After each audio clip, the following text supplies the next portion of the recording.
आखिरकार दोस्तों जिस अपडेट का हमें इंतज़ार था वो अपडेट आ चुका है।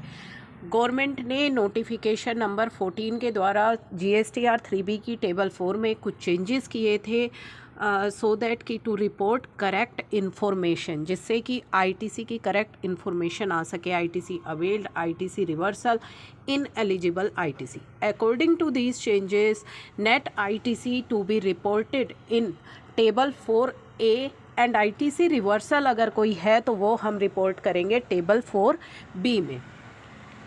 अभी GSTR 3B में credit note is being auto populate, जो आपका क्रेडिट नोट होता है वो ऑटो पॉपुलेट होता है टेबल 4B में as ITC reversal. Now in view of said changes, the impact of credit note are also to be accounted on net of basis।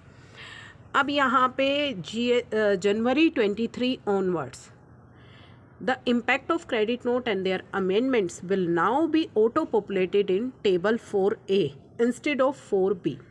अब जनवरी 2023 से जो आपके क्रेडिट नोट और उनकी अमेंडमेंट्स होंगी वो ऑटो पॉपुलेट होंगी टेबल 4A में, ना कि 4B में। In case the value of credit note become higher than the sum of invoice and debit note put together, अगर आपकी क्रेडिट नोट की वैल्यू ज़्यादा होगी इन्वॉइसेस एंड डेबिट नोट से, the net ITC would become negative, वो negative हो जाएगा and the taxpayer will be allowed to report negative values in table 4A। और अब आपको अलाउ किया गया है negative values in table 4A।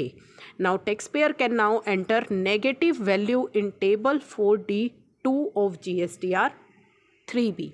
तो अब नेगेटिव वैल्यू आपको अलाउ कर दी गई है आपकी 3B के अंदर।